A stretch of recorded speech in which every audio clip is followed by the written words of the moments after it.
क्या तुम भी क्लास 9 से क्लास 10th में जा रहे हो? क्या तुम भी क्लास 10th में एक अच्छी परसेंटेज स्कोर करना चाहते हो? क्या तुम भी क्लास 10th में अच्छे मार्क्स स्कोर करना चाहते हो, फुल मार्क्स स्कोर करना चाहते हो? तुम्हें समझ नहीं आ रहा कैसे क्या स्टार्ट करना है और कहाँ से क्या पढ़ना है?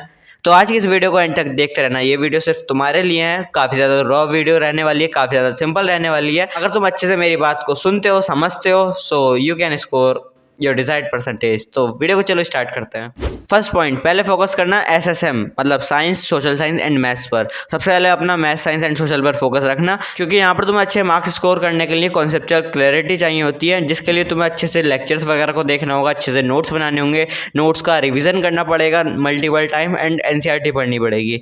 NCERT सोशल साइंस में काफ़ी ज़्यादा इंपॉर्टेंट रहती है, वहाँ पर तुम्हें NCERT पढ़नी पड़ेगी कॉन्सेप्चुअल क्लैरिटी के लिए एंड नोट्स अच्छे से बनाने ही होंगे। इंग्लिश एंड बाकी सब्जेक्ट को भी साथ में करते रहना। इंग्लिश में राइटिंग प्रैक्टिस स्टार्टिंग से ही करना, इम्प्रूव करने का ट्राई करना है एंड हिंदी में भी ग्रामर वगैरह अच्छे से करना है और स्टार्टिंग से ही करना। Second point, NCERT is the key. NCERT बहुत ज़्यादा इंपॉर्टेंट रहती है, किसी भी बुक को करने से पहले NCERT जरूर से कर लेना।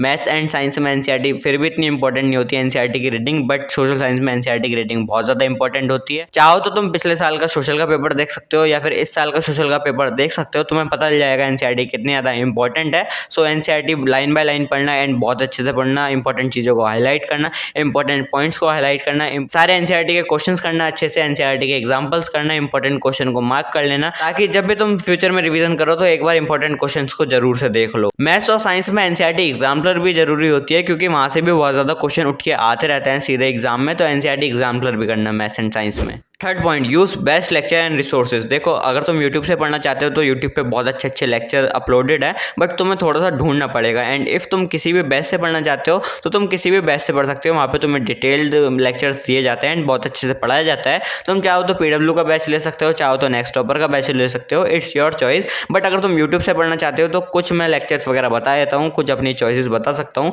जिनको तुम फॉलो कर सकते हो। तुम साइंस में फॉलो कर सकते हो आशु सर को, या फिर उड़ान चैनल को भी फॉलो कर सकते हो। उड़ान चैनल पे बहुत अच्छे अच्छे कंटेंट अवेलेबल है, वहाँ से तुम पढ़ सकते हो। इफ मैथ की बात करें तो मैथ में तुम ऋतिक सर से पढ़ सकते हो, शोभित सर से पढ़ सकते हो, या फिर तुम उशांक सर से भी पढ़ सकते हो। काफ़ी अच्छे टीचर हैं एंड काफ़ी अच्छे से उन्होंने पढ़ा रखा है एंड डिटेल्ड लेक्चर भी अवेलेबल हैं। अगर हम बात करें सोशल साइंस की तो सोशल साइंस तुम दिगराज सर से पढ़ सकते हो, one of the best teacher हैं। बाकी तुम चाहो तो किसी भी टीचर से पढ़ सकते हो। इंग्लिश की बात करें तो इंग्लिश तुम डियर सर से पढ़ सकते हो। हिंदी की बात करें तो हिंदी तुम हिंदी अध्यापक सर से पढ़ सकते हो। एंड इफ हम कंप्यूटर की बात करें तो कंप्यूटर तुम तेजपाल मौर्य सर से पढ़ सकते हो। यूट्यूब पे काफ़ी अच्छा चैनल है वो कंप्यूटर के लिए। तुम्हें किस सीक्वेंस में क्या करना है तो सबसे पहले सुन लो। सबसे पहले तुम्हें एक वन शॉट देखना है, वन शॉट के बाद में NCERT की प्रैक्टिस करनी है, NCERT की रीडिंग करनी है, उसके बाद में तुम्हें PYQs करना है, बस इतना करना है। और नोट्स वगैरह अपने बनाते चलना है। NCERT की बुक्स पढ़ रहे हो तो वहाँ पर तुम NCERT की बुक में जो भी इंपॉर्टेंट पॉइंट्स वगैरह है वो लिख सकते हो अपने नोट्स में, एंड जो भी तुम लेक्चर देख रहे हो वहाँ पर जो जो पढ़ाया गया है वो सब लिख सकते हो। बाकी जब भी तुम PYQs वगैरह सॉल्व करोगे तो वहाँ पर भी तुम्हें कुछ इंपॉर्टेंट कॉन्सेप्ट मिलेंगे, कुछ इंपॉर्टेंट क्वेश्चन मिलेंगे, उनको भी तुम अपने नोट्स में ऐड कर सकते हो,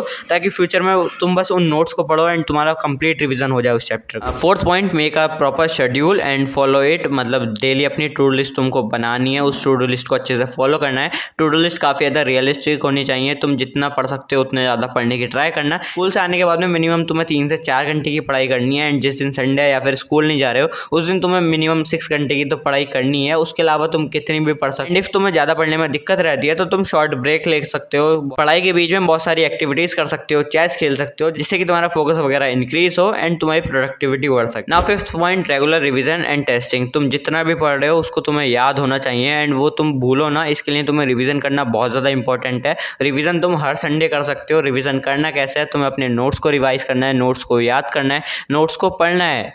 चैप्टर खत्म होने के बाद में PYQs लगाने हैं और क्वेश्चन प्रैक्टिस करनी है उनकी NCERT से। साथ में मैथ्स और साइंस में तुम फॉर्मूला शीट बना सकते हो, जितने भी फॉर्मूलाज है किसी भी चैप्टर के उनको लिख सकते हो। जैसे केमिकल इक्वेशन एंड रिएक्शन की रिएक्शन आएंगी तो उनको तुम एक पेज पे लिख सकते हो एंड फिर उनको रिवाइज कर सकते हो। ऐसे ही तुम्हारा रिवीजन होने वाला है। एंड इफ हम बात करें SST की तो SST में तुम 1 पेज नोट्स बना सकते हो। 1 पेज नोट्स बनाने के लिए तुम्हें कुछ नहीं करना होता, 3 सेक्शन में एक वाइट पेपर को डिवाइड करना होता है, प्लेन पेपर को, एंड वहाँ पर तुम्हें छोटा छोटा लिखना होता है एंड बहुत इंपॉर्टेंट कॉन्सेप्ट ही लिखने होते हैं। वहाँ पे सारी चीज़ें नहीं लिखनी होती हैं। तो ये होता है शॉर्ट नोट्स का कॉन्सेप्ट, तुम इनको भी यूज़ कर सकते हो रिविजन के लिए। Now sixth point, don't overload. अपना लोड को बढ़ाना मत एकदम से यही नहीं कि आज ही सारे चैप्टर खत्म कर दूंगा या फिर एक महीने में अपना सारा सिलेबस कंप्लीट कर दूंगा।